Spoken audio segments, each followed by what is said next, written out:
Hello and welcome to the Osceola.com Seminole Sidelines. My name is Nick Carlisle, staff writer for the Osceola.com, joined as always by Bob Ferrante, head editor of the Osceola.com. Bob, how are you doing today? How are you holding up? We live in a vastly different world this week in Florida State athletics than we did just a couple of weeks ago, the last time we were on air doing a Seminole Silence, of course. Apologies for missing last week's show. That said, I got to reiterate, boy, it is quite a different world. Well, maybe not literally a different world, but it almost feels like we're in a different world than where we were 2 weeks ago. And I'm not sure that we're going to be able to overreact and say that the script has completely flipped with one victory. But if you're talking about what you were looking for on Saturday as Florida State dominated Wake Forest 42-7, this was not an outcome that I think many people expected. And it was an outcome that I think was very shocking to most people. I think maybe you could have convinced me or you of the argument that Florida State would have been able to beat a Wake Forest team after a bye week at home. But to take control of that ball game and really not give it back once Florida State got the lead, quite an impressive victory. And it just seemed like things were going right for Florida State. Your first fumble recovery since the Charleston Southern game last year happened on Saturday. This is the first time that Florida State led in a ball game since I believe the third quarter against Pitt. And before that, it was when they were up 3-0 against Miami. So Florida State has not had the lead in a lot of stretches of ball games recently. Florida State took the lead early, went the entire way with the lead, dominated Wake Forest. Bob, what was your initial reaction to that outing? What was the atmosphere at Doak Campbell Stadium like? And has this changed things for you moving forward with not only the future of this current iteration of Florida State football, but the tenure potentially of Mike Norvell? Yeah, a lot to unpack. I think to start, I think the atmosphere was mostly positive as far as the reception from Mike Norvell. There wasn't booing inside the stadium for the starting lineups. You're always kind of trying to listen just to hear what's the voice of the crowd, what crowd was there. It wasn't the best student section type of night until later on when the shirtless students. Well, and everybody decided to take their shirts off. Yeah. Hey, why don't you go out there and join them, Bob? Jerry Cutts was out there. Jerry Cutts was out there waving the shirt for Team Osceola. Yes. I think. Hey, that might, sorry to interrupt, that might be a great sponsoring idea. Let's hand out a bunch of Osceola.com t-shirts to the student section. Take that shirt off and just, middle of the third quarter, whenever you want to. I have to get to the boss man about that. Continue. Maybe Osceola on the front, rally towel on the back, or something. We can kind of we can workshop this. I thought, honestly, setting aside the first quarter, which was kind of blah, this felt like Florida State's best performance, offense, defense, what little special teams we saw, because there was not a lot of punting and no need for field goal kicks.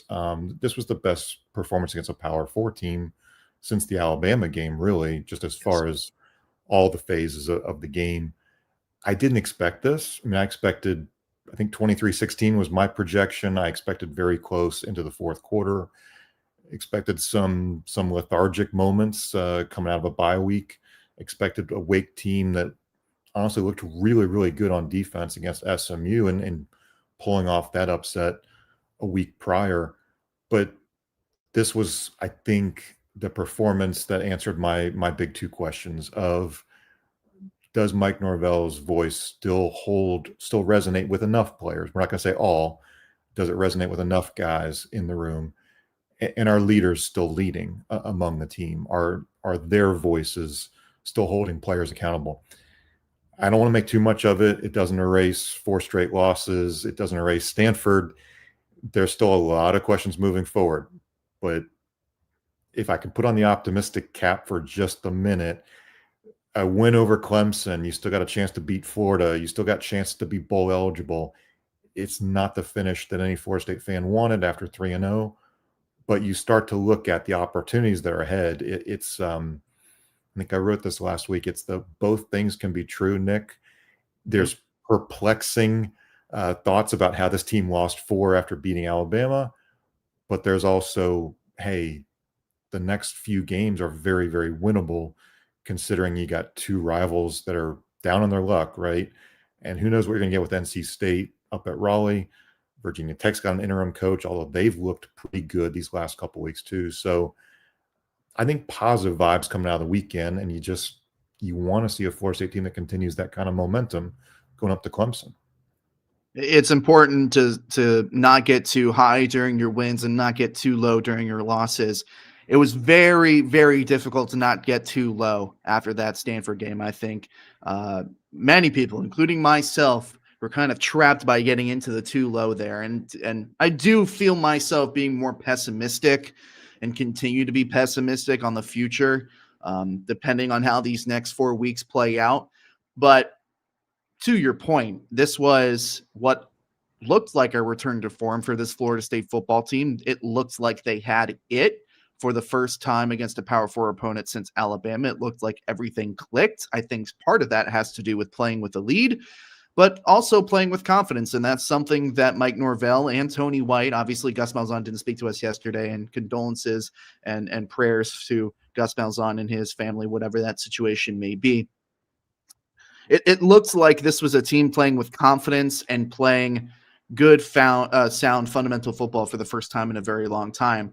And it begs the question kind of, well, some of us, including myself, doubted, is that even still in there for this team? Are they still locked into their coaches? Are they still locked in with the message that the coordinators and assistants are preaching to them every week? And it's like, well, it's been 4 straight weeks where that message just hasn't appeared to resonate. That execution has not been there. And it's been defense and offense at separate times. In Miami, in the case of the Miami game, it was both of them right until the 4th quarter. But for me, and I think a lot of Florida State fans, they're kind of questioning whether that was still in this football team.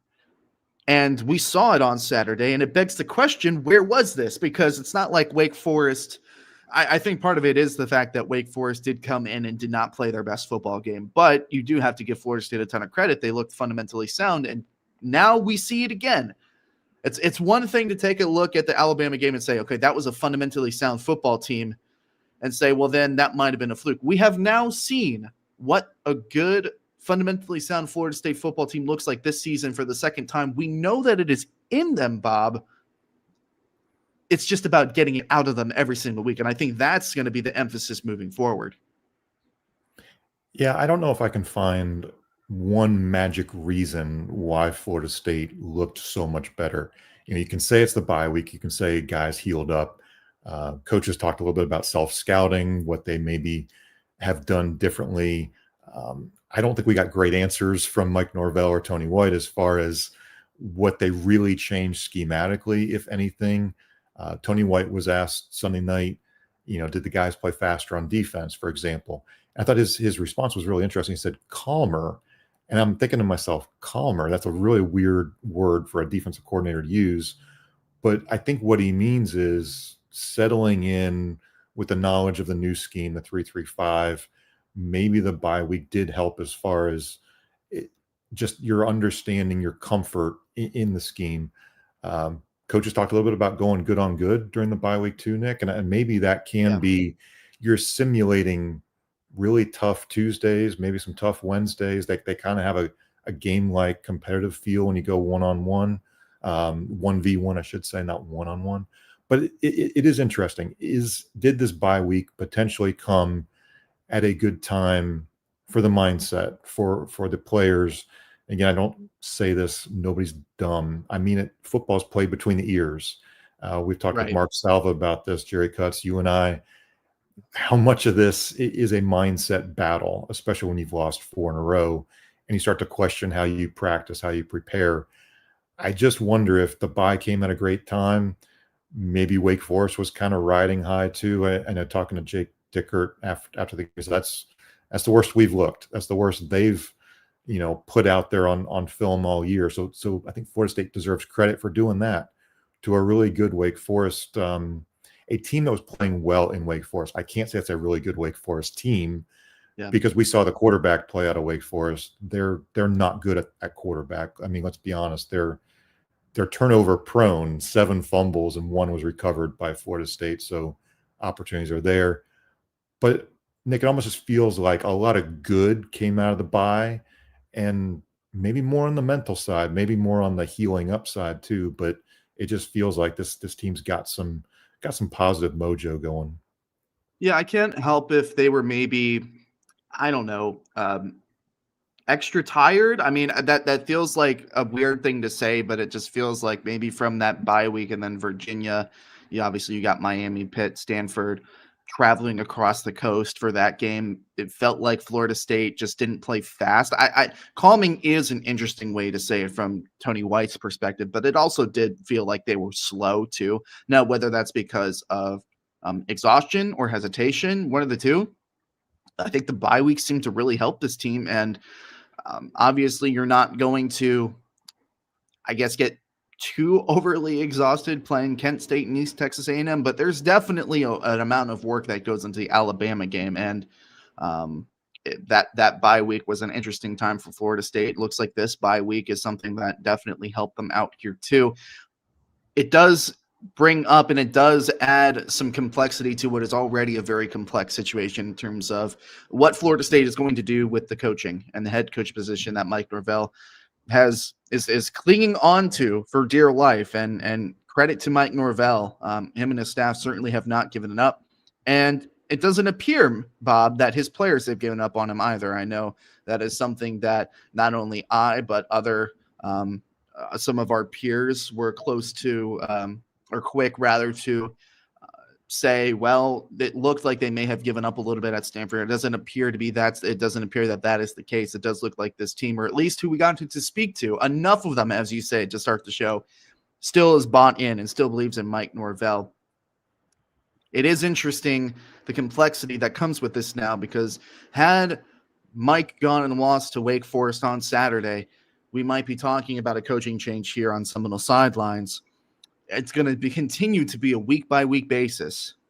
I don't know how much dominating and blowing out Wake Forest is going to change things moving forward, but in the grand scheme, the national picture, you now have Auburn into the head coaching carousel. You now have LSU into the main coaching carousel. What is kind of your view and your take on just how many teams are jumping into the pond this offseason in terms of looking for a new head coach? Does this perhaps deter Florida State from jumping in that ever more so, apart from the massive buyout that Mike Norvell has? Is this a continued thing where you need to look at the singular and say what is best for Florida State? Where do you kind of position your chips here, knowing that it's going to be a tough year to go searching for a head coach now with everybody jumping into the pond and knowing that we may not get a straight answer for the next couple of weeks? I think big picture, it's almost easier to do the external because that's what we know. Externally, Sure. we know there's way too many openings, and there's going to be more and more. I think we were waiting for that shoe to drop on Auburn. When you lose 10-3 to Kentucky and you're the offensive guy and you freeze, that's going to happen. There could be a number of jobs coming open. I was listening on national podcasts, and some of the guys who are really connected to coaches and coaching agents, they feel upwards of 30, 35, maybe even 40 jobs could come open. A lot of that's dominoes. As one guy gets hired, another opening pops up. We'll see how that kind of transpires here in November.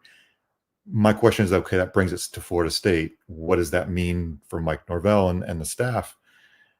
And I think, honestly, the easy one is you've got opportunities ahead. If you can beat Clemson, if you can beat Florida, if you can be bowl eligible, again, it's not the results that you wanted after a 3-0 start. I think everybody would say, as a Florida State fan, you wanted better than 6-6. You wanted better than 7-5. But you also have to take what you can get. And I think rivalry wins, even over down rivals, should mean something if this is a true evaluation of Mike Norvell and the program. you can start to look at beating Alabama, maybe beating a rival, how you finish, how some of these guys are developing. We can throw Mekhi Danzy's name out there. We can also throw out Sam Singleton as potentially a guy this staff can lean on into November too. It's just a lot of different factors. Plus, we're a month to signing day. It's a new era with the transfer portal being in January. There is just so much going on. I come back to some of my previous comments. It feels like a lot of money, number one. Now, can you adjust the staffing to some extent? Does Mike Norvell, Michael Alford, do they have to have some hard discussions, tell somebody thank you, but we're moving on? Do you have to have a buyout here or there, whether that's an assistant coach? Do you need to bring in an NFL GM mind? I think I've been on that drum That's what I'm pushing forward to. I'd love to see a change at general manager or director of player that's a personnel, hard something one. along those lines. Yeah. Right. Do you keep Derek Ray? Is he an assistant general manager? Is there an NFL GM guy who comes up? Is he equal in the pecking order to Mike Norvell? Is he over Mike Norvell? There's a lot of questions to be answered and analyzed, and maybe some of that is something we get an answer for in the next couple of weeks. Maybe it's even down the road a little bit longer. But I think we know. I mean, we can see some changes need to be made. Florida State needs to do a better job of recruiting Florida, recruiting Georgia, developing these guys, and putting more depth out there. I think there are guys. I see the comment about Martin Mayhew. I'm going to jump on that one because I've been mentioning Martin Mayhew's name for a while now. Yes. He's a graduate. He's retired. You can use these guys that in the Florida State community. David, you mentioned Martin again. Martin Mayhew is a guy who I think would do a self-scout of your scouting department, of your personnel department. What are you doing well? What are you not doing well? You want guys like that you trust. Michael Alford worked with the Cowboys. He knows guys who would come in and give you a good evaluation. Sure, give him a paycheck, give him a consulting fee, but give you an honest opinion of where Florida State stands, because you got to push forward. I think they're going to push forward with Mike Norvell as things stand now. But again, a couple more losses in November, you start to, again, reevaluate where things sit. So hate to say it's a fluid thing, Nick, but it kind of feels that way. Although I want people to understand, I do think some changes need to be made as far as structure and that kind of player development evaluation standpoint. Fluid may be a cop-out in most circumstances, but I think there's no better way to describe this situation, Bob, than fluid. I think if you go up to Clemson and you lay an egg, not that many people are expecting you to go into Death Valley and beat Clemson. So I think if you look abysmal there, you kind of just plummet back down to earth again. And I think that language and that drum beating for Norvell and his hot seat is going to get right back to where it was prior to the Wake Forest game here. The Wake Forest win can only buy you so much time. I do think that we are going to figure out a lot about where things stand after Clemson this weekend, depending on how they play that game. It's a down year for Clemson, as you said. That seems like one of the more beatable and perhaps mentally fragile Clemson teams that you have played in recent memory. This feels like one that you could potentially go up and steal based on recent form. Again, but it just depends. What kind of Florida State are you going to get? Are you going to get the Wake Forest, Alabama, Florida State? Are you going to get Stanford and Pitt, Florida State? It has this.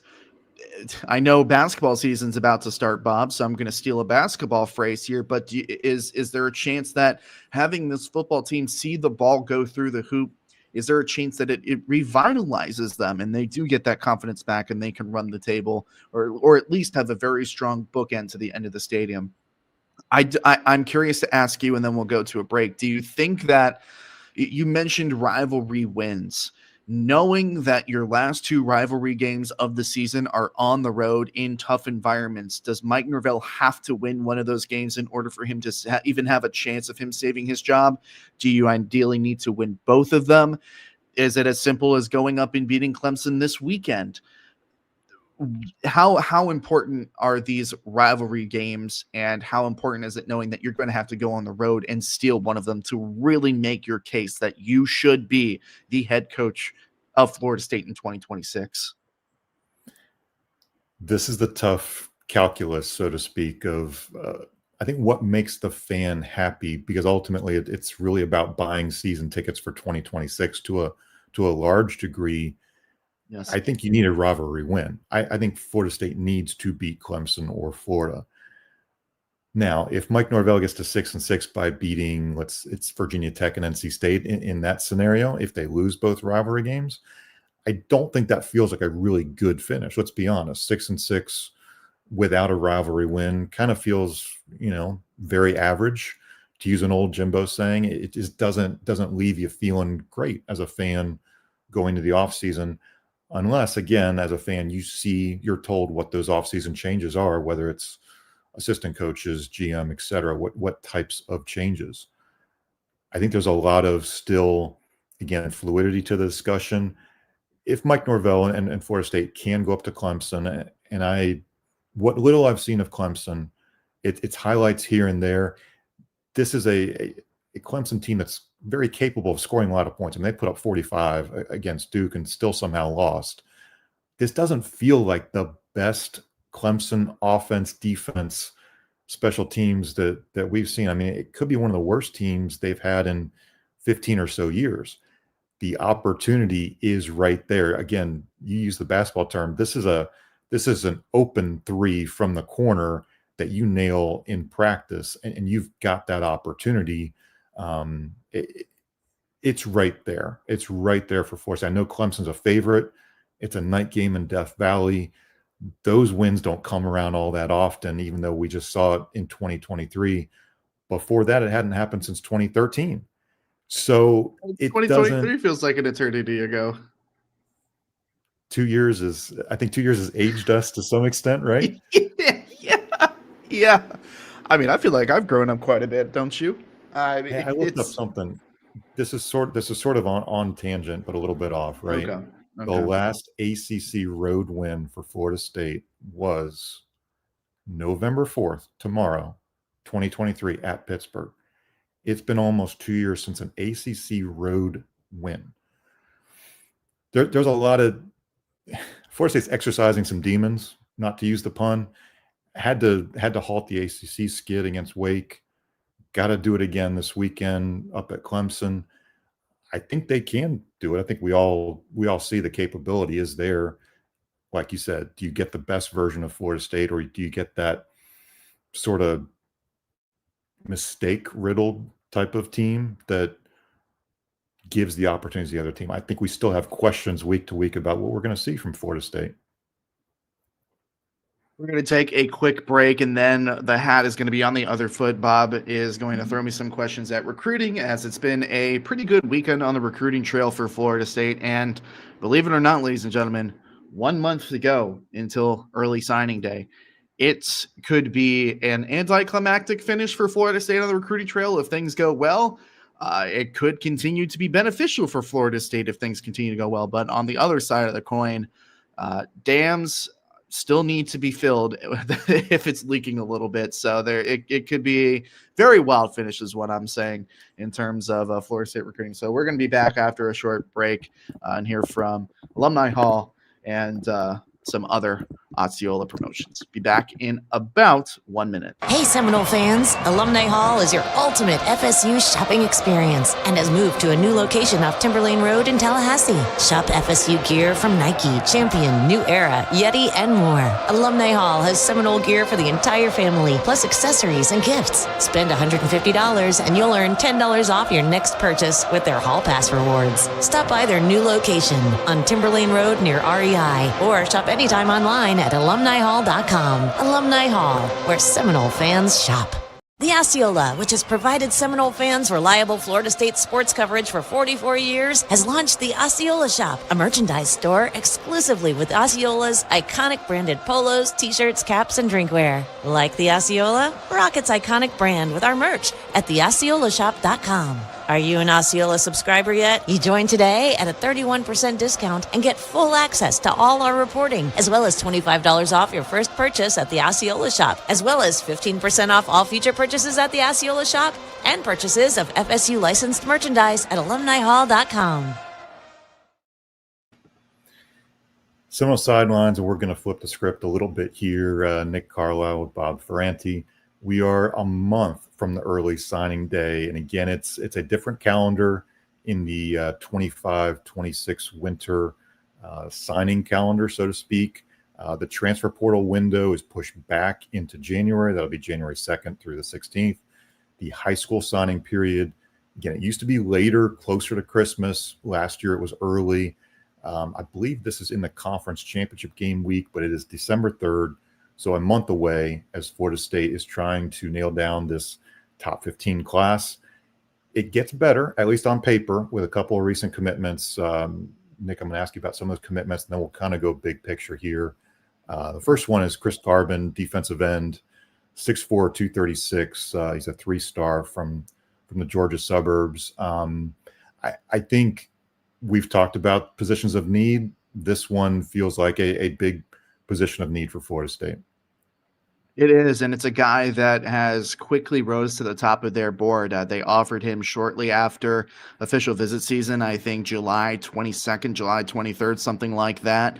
Obviously, Florida State has not done well in terms of landing some of their priority targets into that official visit season, but that's neither here nor there. A guy that had immediate interest in Florida State, Bob. The quickest that he could have gotten on campus after receiving that offer was August 31st for the Alabama game. He was there for that game, returned on an official visit for the Pitt game a little bit later, said that Florida State was his leader coming out of that visit. The chatter heading into this past weekend is that maybe there was some consideration in returning to the Georgia Tech recruiting class. Of course, he decommitted from Georgia Tech. Auburn was also being considered. I do think that the firing of Hugh Freeze earlier on Sunday did play a part in this. I think that the decision to fire Hugh Freeze probably came later Saturday night. He decided earlier on Sunday morning. He let the coaching staff at Florida State know earlier on Sunday morning. That being said, this is a guy that you really sorely needed if you're Florida State. He's more than likely going to fill that jack role, kind of the role that you see Amari Williams, guys like Jaden Jones filling right now, Omar Graham on the outside there. So that kind of jack role. And that's what Florida State has been looking for the past 3 to 4 months. It's been a jack guy. They've done well on the interior. You have a couple of nice interior defensive lineman recruits. It's really the outside guys, which is where they have struggled and they've missed on a lot of their top guys. But Carbon is certainly a guy that plays with a lot of explosiveness, and power when you look at his film. And it's a guy that is going to be very welcome in the recruiting class, if not as maybe an under the radar prospect, but somebody that they, or at least at a position they sorely needed a defensive end. So then Florida State's class up to 27. Again, verbal commitments. Dalen Green on Monday afternoon, just a little while ago, local linebacker from Gaston County over in Quincy, makes his commitment, flipping from Arkansas to Florida State. Again, likely benefiting from a coaching decision there as Sam Pittman out at Arkansas. But I think, Nick, we've seen a little bit of Dalen Green, locally as far as visits, seeing him in some of these camps. Your thoughts on Dalen and a linebacker, obviously at another position of need for Florida State? Yeah, I really like Dalen. I like his athleticism and I like his productivity. Obviously, coming out of Gaston County, was able to come on campus multiple times, obviously in the fall of last year, winter this year, multiple times in the spring. And then he was on campus for an elite camp on June 1st, which is where the coaching staff basically gave him that green light. It's like, okay, we want you. You can commit here. If and when you're ready. He goes on an official visit to Arkansas, commits to Arkansas, and well, you can't really blame him. Florida State just was very lukewarm on him and was kind of keeping that recruitment warm while they took on some other linebacker prospects like a Karan Maycock, like a Noah LaValle, like an Isaiah Williams, other guys that they were in on back then that they aren't on now, like a DQ Forkba. There were other guys that they liked that were higher on that board, but that doesn't mean that Dalen isn't a valuable prospect. When I look and watch this film, I see explosiveness, I see willingness to hit, I see power in his game, and he's one of the most productive linebackers in the state. I think he had 111 tackles in 9 or 10 games last season for Gaston County. I mean, this guy is a guy that finds the football, he lays the helmet on him and gets these guys down. I'm a huge fan of this take. You take a look at his body type too. As obviously when I last saw him, he was in June. He looked much more developed. He looks like a D1 guy, and he looks like a guy that can play with a lot of strength if he's developed correctly. And this is one that, I felt that Florida State would have a good chance to circle back on later down in the cycle when he committed to Arkansas back in June. I felt like that was a good chance to happen anyway. Sam Pittman gets fired. That was, I don't want to necessarily call it a guarantee, but at that point, it's like, okay, there's a very good chance that Dalen comes around and commits to Florida State. It took a little bit longer than I think people would have expected. Obviously, a couple weeks now since Pittman got fired from Arkansas.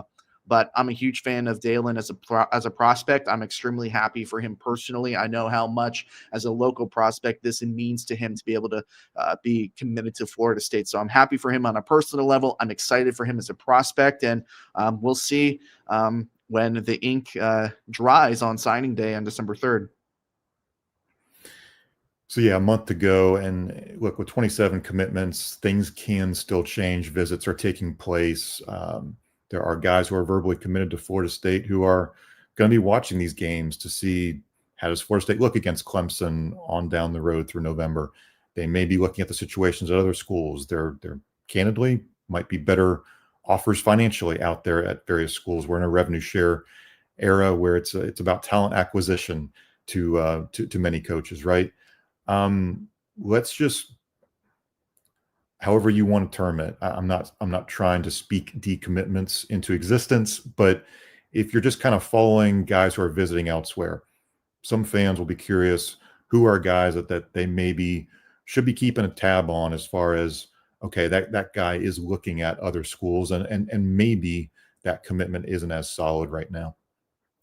Yeah, there are a couple of guys that ventured outside of the confines of Doak Campbell Stadium last week for visits at Karan Maycock, which is a 3-star linebacker safety hybrid. He's kind of played both in his time in high school. He was at Texas, and that's one that I'm probably more immediately concerned about. I think if Texas is making a strong push for Maycock, then there's a good chance that he flips to Texas. Obviously, there's a huge financial investment there, but that's a program that has done very, very well in terms of being able to produce NFL talent. And I think that is specifically the development part is very attractive to Maycock. I believe it was his first time visiting Texas this past weekend. I'm not 100% sure on that.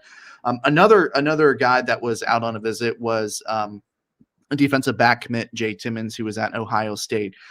Ohio State offered him a couple of months ago, maybe not even a couple. That might have been 1 month ago. So sometime in early October or late September, you get a call from the reigning national champions, Bob. It's going to be very, very hard not to go up into the horseshoe and see what they're offering for you.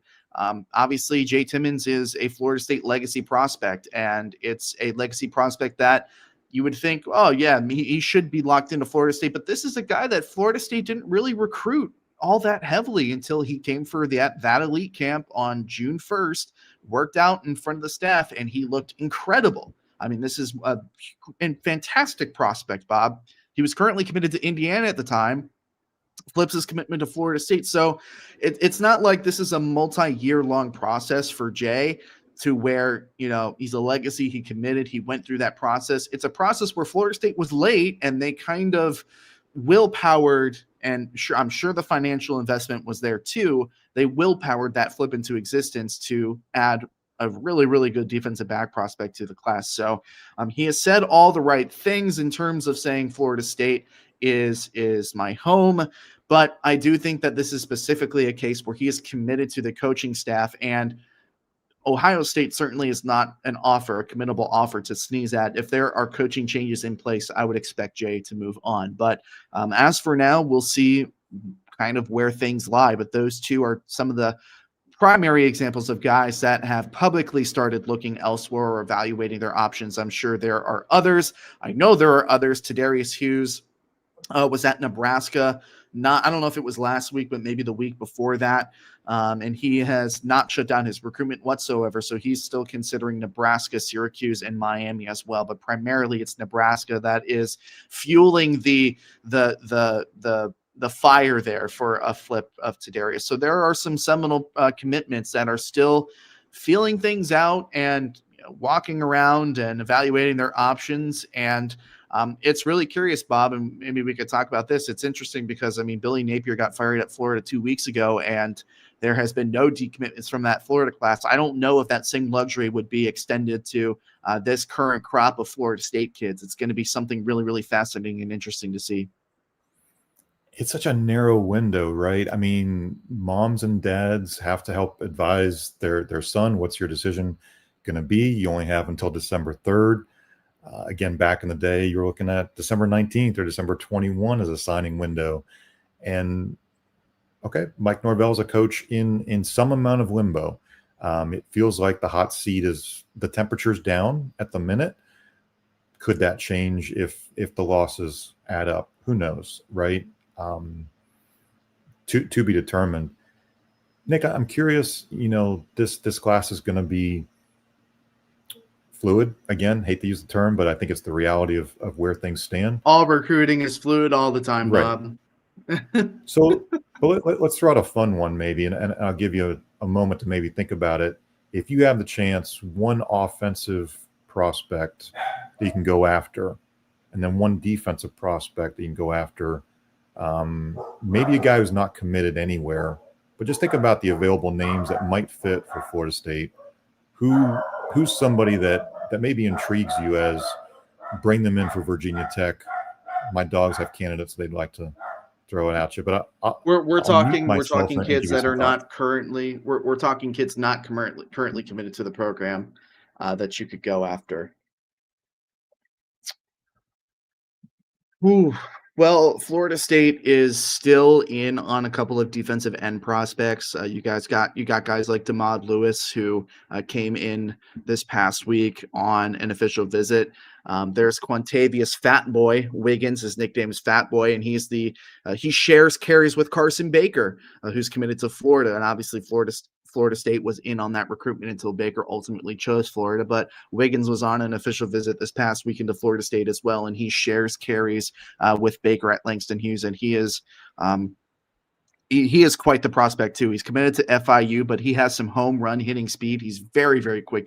The first thing that you see when you watch his high school film, Bob, is his ability to hit the hole, and there he goes. Yeah, he's one of those true Chris Bourbon, and he could go all the way type prospects where he's just lightning quick. That hole is there, and he's in the end zone 5 to 10 seconds later. So I think offensively, I think Wiggins is extremely interesting. That's who I would continue to recruit hard. He's already been on an official visit. I think the likelihood that Florida State pulls him is very high, but he is also getting interest from other prospects. Georgia is kicking around. Obviously, with Wiggins being attending Langston Hughes, obviously there's proximity that comes into play there. I mean, everybody wants to play for the big G in that state. If that offer is truly real, or I can't remember if they've actually offered him, but if that interest is really real for Georgia, then Florida State's going to have to really battle there. But I like Wiggins as a prospect a lot. I think defensively, you can also go after somebody like a Cameron Wilson, who Florida State has been recruiting for an eternity now, it feels like, and you kind of know how I feel about this one. It just feels like for somebody that Florida State claims to really have interest in, and somebody that Florida State really seems to love and considers a take. It doesn't feel like they're pushing that strongly. He has been on campus for the Miami game. He's been on campus recently. You continue to push there and get another Jack prospect at a position of need. So that's another guy that kind of goes into that edge rusher category where you need guys like that. He's a little bit longer and lankier than Chris Carbon is. So in that essence, maybe a bit of a different prospect, but that's a quality guy that's committed to Syracuse right now, which Syracuse is going through their own problems on the football field. So it certainly is something to look out for. I think I would probably opt for Wilson and Wiggins at this point, but there are a couple of guys that Florida State is continuing to go in on, more so defensively than offensively. I think offensively, apart from having a running back in the class, which obviously Wiggins is a running back, Florida State is mostly done on the offensive side of the ball. Barring any decommitments, I think Florida State is very content with what they have. Ideally, I think the only thing that they're probably missing other than the running back is an offensive tackle, which Aaron Thomas, who was a prior prospect or priority target for Florida State did decommit from Ohio State earlier before the show. So eyeballs are looking towards Thomas and that recruitment that is now reopened. Obviously, Thomas is a legacy prospect. Florida State was in late on him. They did get him in on an official visit. So, hey, if he shows up on campus for a Virginia Tech game, that is going to be something extremely interesting to monitor. So those are just a couple names to throw out. So more so defensive names than offensive names, but Florida State still has a couple of more guys to go. Originally, I thought we were going to hit the 26, 27 mark in terms of guys that are going to be in this class. They might not even be done there. They might even go beyond what I expected in terms of a quantity number for this class. But there's a long way to go, and it all depends on really if you can continue the momentum that you have on the football field, off the football field. Yeah, it's an interesting discussion too, because now college football has a 105-man roster. You can opt to bring in more high school guys. You can opt to go more transfer guys. It's just really a question of how coaches manage the roster, and the formula, I think to some extent keeps changing. The calendar keeps changing, and we'll see how it unfolds. Well, again, thanks for watching the Seminole Sidelines on the Osceola's YouTube channel. If you like these videos, Florida State football, Florida State recruiting, basketball, some baseball, and some other sports, subscribe to the videos, subscribe to our YouTube channel. We'll keep producing these videos throughout the weeks and months ahead. We will have Front Row Knowles and Seminole Sidelines coming up on Wednesday, and I think we'll try to get some type of Florida State Clemson preview later in the week before we travel up for that game. Saturday night, 7 o'clock on ACC Network. Again, that was finalized recently. So again, thanks for watching. Appreciate you checking out the Osceola's YouTube channel. Thank you for Nick Carlisle, for Bob Ferranti. We'll see you soon. Take care.